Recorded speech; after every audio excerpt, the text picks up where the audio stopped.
Max's arm slid around my waist, and before I, Emmy, could react, the world narrowed down to the taste of mint and the stubble on his chin brushing against mine. My mind screamed at me to push him away, to remind him I wasn't his wife. But my body froze, shocked by the sheer force of his desperation. He didn't kiss me like a man who loved his wife. He kissed me like a man who had waited too long for a moment he thought he deserved. The kiss lasted barely 3 seconds, yet it felt like an eternity suspended between reality and utter betrayal. I could hear my heart pounding so loudly I thought he must hear it too, a frantic drum against the silence of the dimly lit hallway. The force with which he held me was a raw, aching intensity, a truth about his character that Emma, my twin sister, had never once mentioned. This wasn't a sweet gesture. It was a desperate, primal need. When Max finally broke away, his breath hitched and his eyes opened, searching mine in the faint light. For a split second, there was a flash of pure, unadulterated passion that made my knees weak. Then the passion died, replaced instantly by horror as his brain processed the small differences: my slightly darker hair, the mole near my left eye, the fact that I was wearing the wrong perfume. He stepped back as if he'd been burned, his face draining of all color. His hands flew up, not in defense, but in a gesture of profound, self-loathing disbelief. "You, you're not Emma," he choked out, the whispered revelation hanging heavy in the air between us like a physical, toxic cloud. His voice was a ragged sound, heavy with the weight of the enormous mistake. The silence that followed was our immediate, terrifying pact. It was a secret born from a mistaken identity, yet it confirmed a forbidden truth we both had to face. I looked at the man who had just married my twin, and I saw the undeniable proof that his affection for Emma was not the full story. He had desired that kiss, and that desire was meant for someone else. The initial shock was wearing off, leaving behind a cold, hard knot of fear in my stomach. I knew, standing there, that this single, accidental kiss hadn't just exposed Max's hidden feelings. It had already started to unravel the entire foundation of my sister's marriage. But the worst part was wondering if this mistake was actually the one thing Max truly wanted all along. Max didn't wait for my response. He simply turned and bolted, disappearing down the hallway like a ghost fleeing daylight. I remained glued to the wall, touching my lips, the forbidden texture still vivid, as if to verify that the horrific exchange had actually happened. That 3-second kiss had ripped the veil from a truth that was uglier and more complicated than any family drama I could have imagined. I was now holding the bomb, and my sister, Emma, was blissfully unaware, humming a song in the living room. I finally managed to push myself away from the wall, needing fresh air, needing anything to clear the smoke of confusion filling my head. Max's abrupt departure spoke volumes. It wasn't fear of getting caught by Emma. It was a pure, visceral panic about what he had revealed to me, Emmy. The way he confessed his feelings, even by mistake, suggested a depth of longing that had been suffocated for too long. He hadn't just kissed me. He had confessed a long-term emotional prison. If you believe that sometimes love chooses the wrong person first, hit that subscribe button now. This story is about loyalty, betrayal, and the tough choices.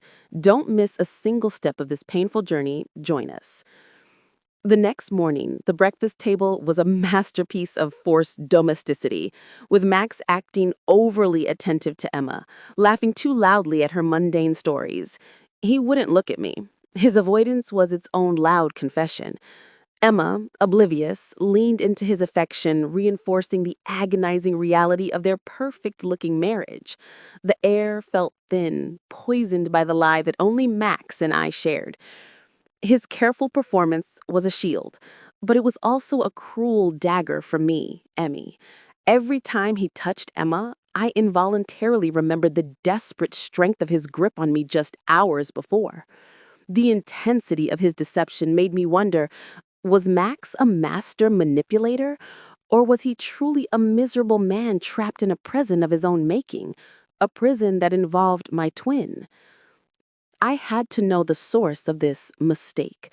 I needed to know if he genuinely loved Emma now, or if I, Emmy, had always been the blueprint for his desire.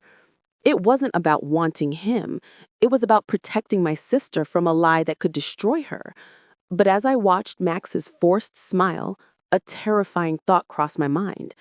What if the mistake wasn't kissing me, but marrying her? I spent the next 48 hours observing Max like a detective, analyzing his every micro-expression, searching for the crack in his perfect husband facade. He continued his calculated avoidance, limiting our interactions to brief public nods, yet I could sense his eyes on me whenever I wasn't looking. It was a phantom touch, a secret language spoken in nervous glances and quick retreats, confirming that the moment in the hallway was painfully real to him too. Emma, meanwhile, was happily drowning me in wedding anecdotes and honeymoon plans, blissfully oblivious to the emotional warfare being waged inches from her. It felt grotesque, like watching a tragedy unfold in slow motion while holding the script and knowing the devastating ending. My sense of loyalty to my sister was a heavy chain, but the need to protect her from Max's lie was becoming an unbearable burden.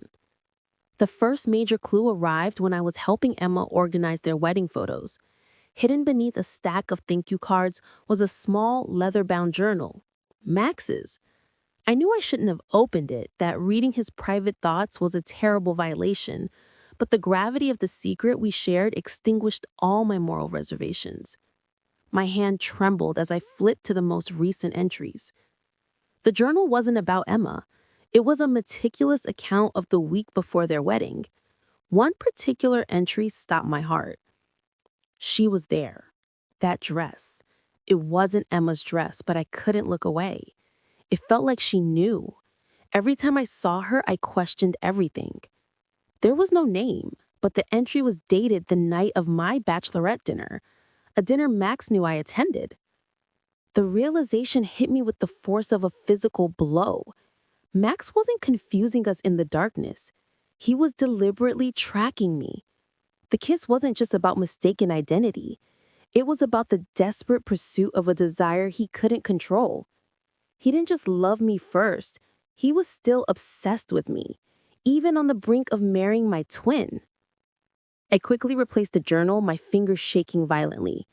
I needed to confront him, to force him to confess the true timeline of his feelings and explain what those entries meant. I had to know if he was a troubled man or a malicious deceiver.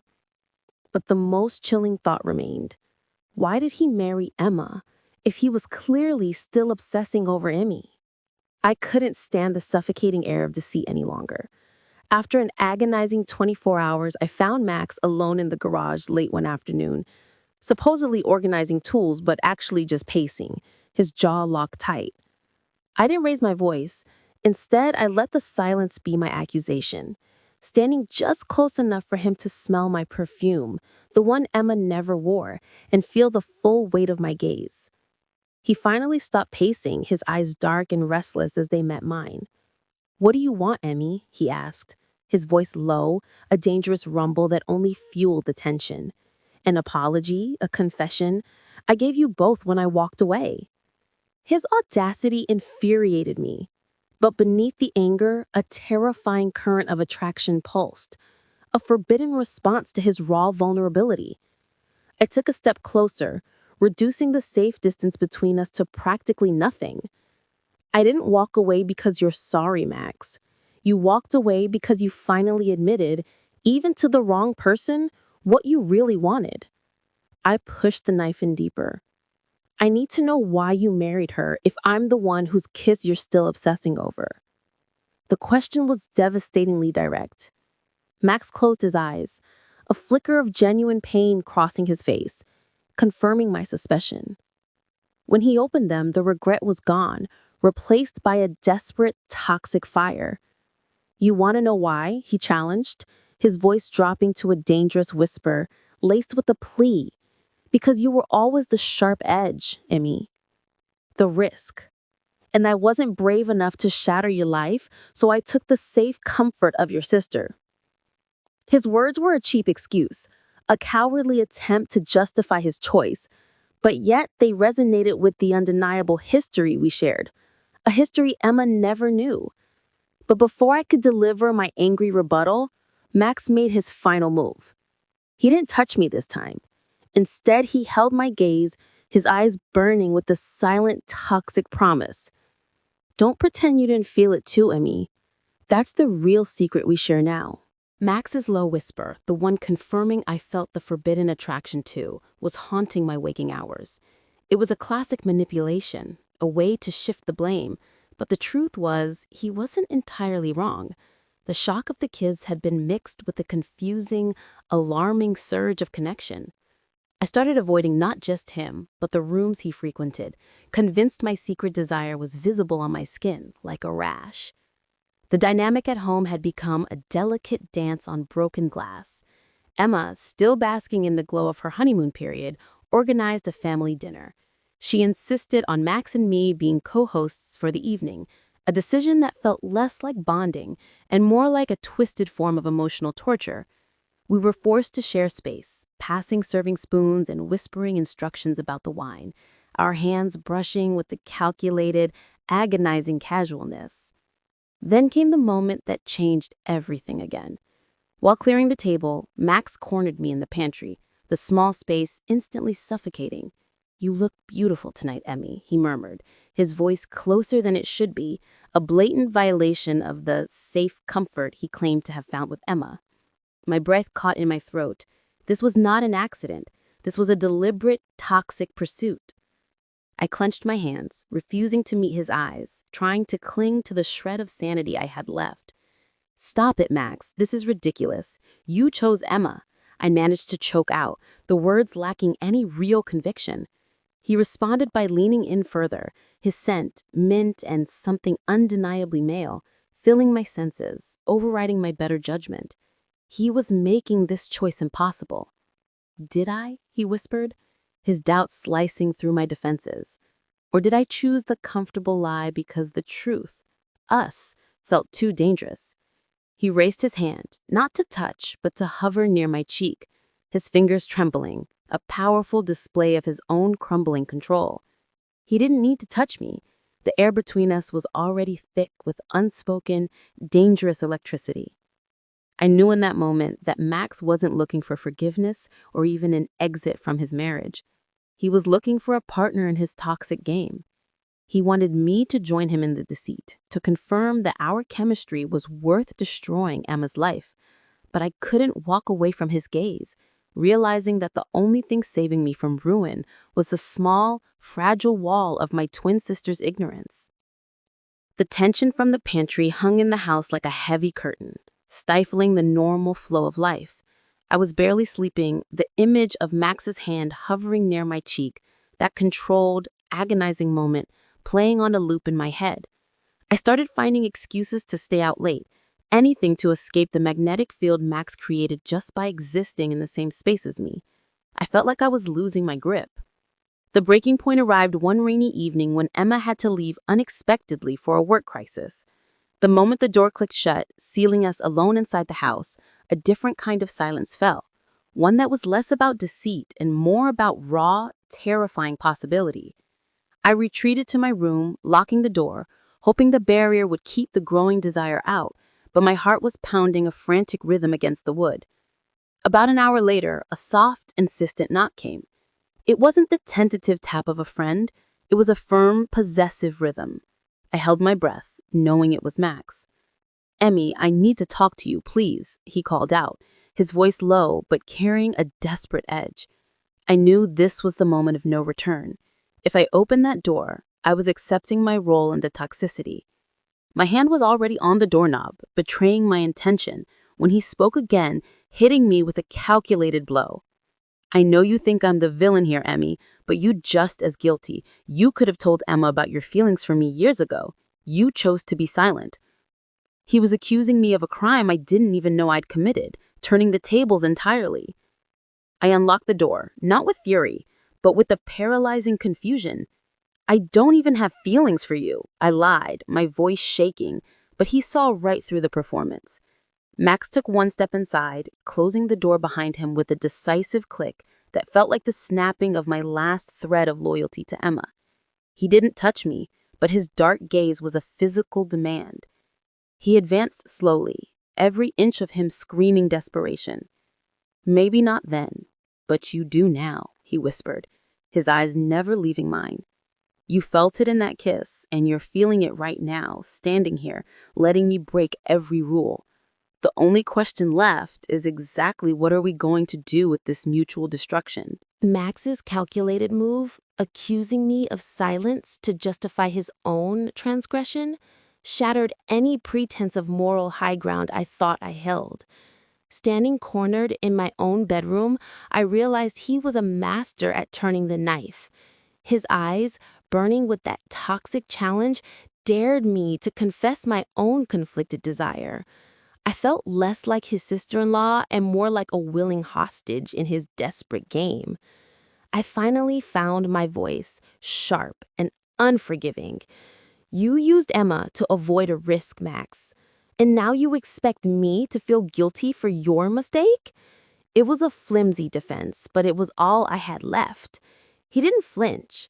Instead, he took a step closer, reducing the space until I could feel the heat radiating off him, overwhelming my senses with a dangerous proximity.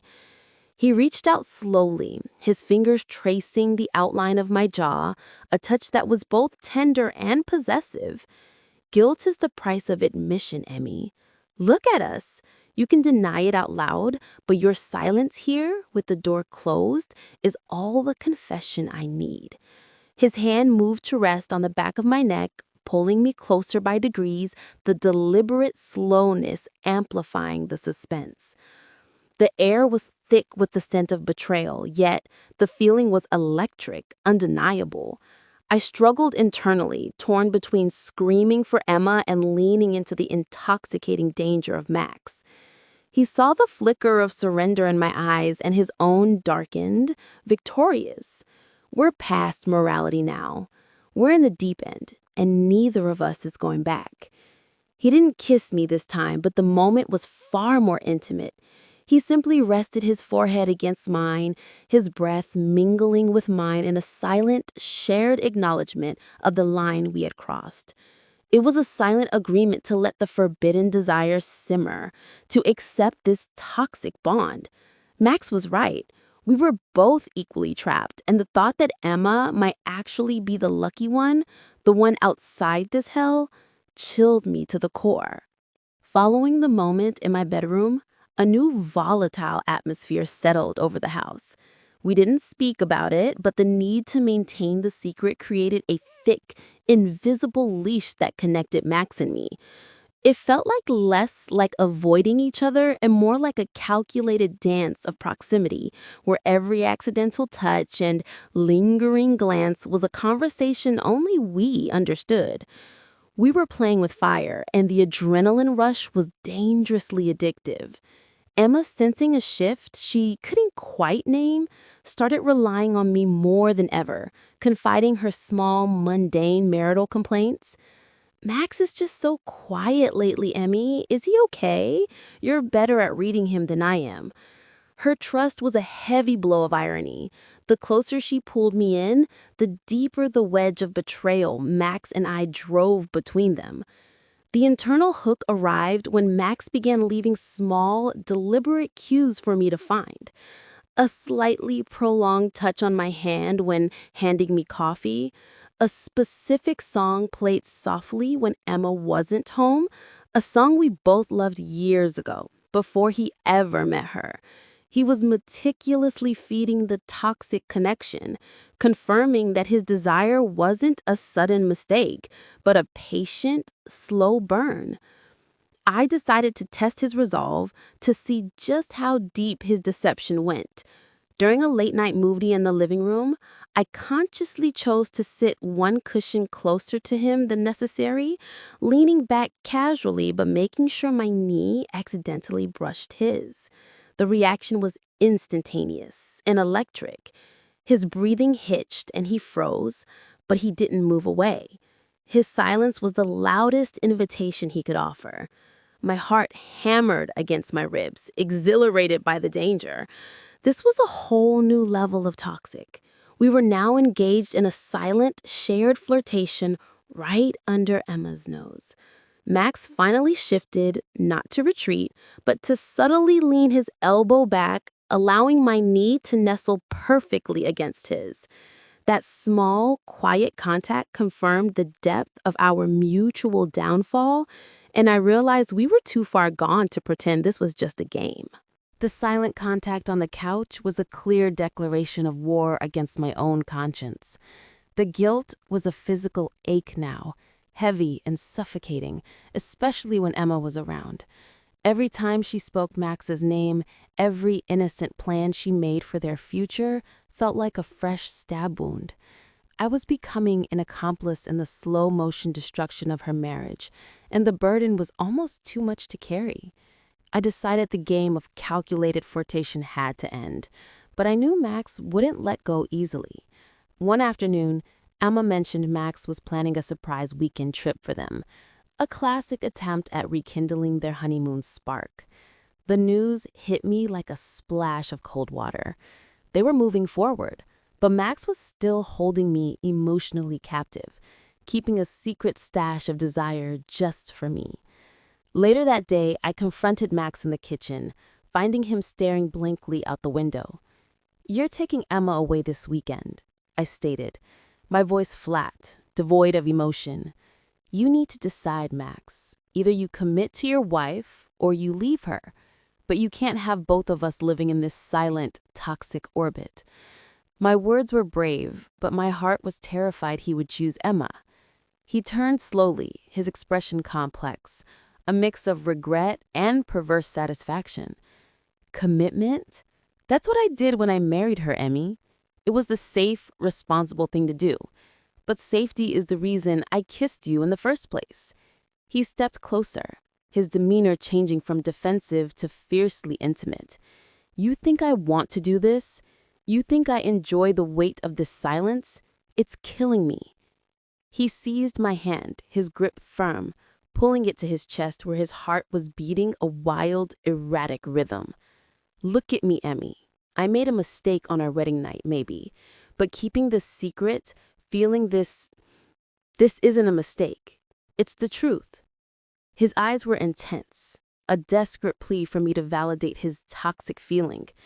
I could feel his heart hammering beneath my palm, and the terrifying realization was that my own heart was beating along with his, perfectly in sync. The frantic, synchronized beating of Max's heart against my palm was a moment of terrifying clarity. It stripped away all the polite, cautious avoidance, leaving only the raw, undeniable chemistry. He wasn't just a troubled man. He was a desperate one, and I was just as desperate to feel the intensity he directed at me. A truth that geló mi sangre, chilled me to the bone. My resolve to end the game crumbled instantly. Instead of pushing him away and delivering an ultimatum, I pulled my hand back slowly, a deliberate, agonizing separation. "The truth is complicated, Max," I whispered, the words sounding heavy and final. "And the complication is sitting right here in this house, waiting for you to pack for her weekend trip." He understood the message. The proximity was too much, the danger too real. That night, I couldn't escape the image of his eyes, that perfect blend of craving and self-loathing. The realization hit me that my entire self-worth was now tethered to this forbidden connection. I was living for his secret glances, for the thrill of the betrayal, and that felt like the deepest betrayal of all. The next morning, Emma left for a sudden, unexpected early flight for her work trip, believing Max would meet her later that afternoon. I found Max standing alone in the kitchen, not packing for his trip with Emma, but staring at his packed suitcase for me, Emmy, a suitcase meant for my own prearranged trip out of town. The air was suddenly thick with unspoken temptation. "She's gone," Max stated, his voice barely a breath, acknowledging the wide-open, dangerous opportunity. He didn't have to explain. The plane tickets, the quiet house, the absence of Emma, it all aligned into one terrifying possibility. He had his chance to leave and join his wife, but instead he was standing here, making a choice to stay with the one he shouldn't. He took a step toward me, closing the physical gap that separated us from utter ruin. "We have 24 hours, Emmy," he murmured, his gaze holding mine with the force of a dart command. 24 hours to decide if we burn the whole thing down. And I have a gut feeling you want to see the flames just as much as I do.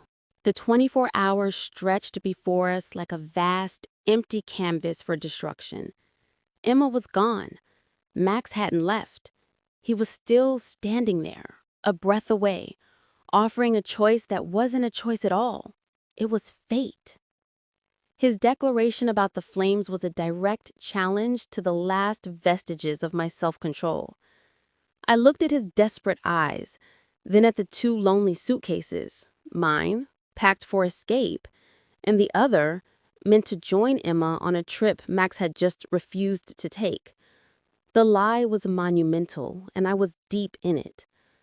I knew I should run, take my bag, and catch my train, saving myself and ultimately saving Emma from the revelation of what her husband truly desired. But the thought of leaving Max, of returning to my life devoid of this dangerous, consuming connection, felt like a slow, agonizing death. I stepped forward, closing the final inch between us, and did the only thing that felt honest in that toxic moment. I reached up, cupped his face, and kissed him. A long, agonizing kiss that was the real point of no return. It wasn't about love or a mistake. It was the final, desperate surrender to the irresistible darkness. When we finally broke apart, both of us breathless, the silence of the house was so profound it was deafening. Max rested his forehead against mine again, his hand gripping the back of my neck with a new intensity. "This is it, Emmy," he murmured, his voice thick with raw emotion. "The choice is made. We can't come back from this." And then I made the self-serving sacrifice. I slowly, deliberately, knelt down next to the suitcase meant for my escape. Instead of running, I unzipped it, pulled out my clothes, and began putting them away. I looked up at Max, my eyes shimmering with the terrifying clarity of my decision. "I'm not leaving. I'm staying. And I'm going to help you burn it down." The 24-hour window we had claimed was over. We had crossed every line, and the silence now was heavy, tainted with the cold, absolute certainty of our ruin. Max was frantic, pacing the room while throwing clothes into his suitcase, the one meant to join Emma on her supposed romantic getaway. "We have to go, Emmy. Both of us. Right now," he repeated, his voice tight with panic. "We get in the car, we drive. We figure out the lie on the road. We can't be here when she gets back." But I knew the futility of running. "She'll know, Max," I said, a profound sense of exhausted finality washing over me. "It doesn't matter where we are. This is her house, and you chose to be with her sister." I felt a strange, cold calm as I confronted the total destruction we had caused. Then came the sound that cut through our fear like a knife, the front door opening downstairs. It wasn't the tentative sound of a visitor, but the familiar, confident slam of someone who lived there. My heart stopped. "That's not Emma," I whispered, glancing at the clock. It was too early for her to have completed her work trip. Max froze mid-step. "No, no way. Her flight landed hours ago. She was supposed to call." A moment later, Emma's voice, clear and bright, drifted up the stairs, a heartbreaking sound of innocence returning to a scene of betrayal. "Max? Emmy!" Surprise! My trip got cut short, so I came home to pack for our weekend right now. We can still make the earlier flight. Max's frantic eyes met mine, a last look of shared, desperate horror. She was downstairs, full of energy and forgiveness, believing he was about to join her for a romantic escape. Instead, he was standing in the bedroom he shared with her, having just betrayed her with her own sister. I didn't move. Max, however, couldn't endure the silence. With a deep, shuddering breath, he didn't grab his suitcase. He simply walked to the top of the stairs and looked down at his wife, who was waiting for him, trusting him. He didn't need to say a word for the truth to be visible on his face, but he spoke anyway.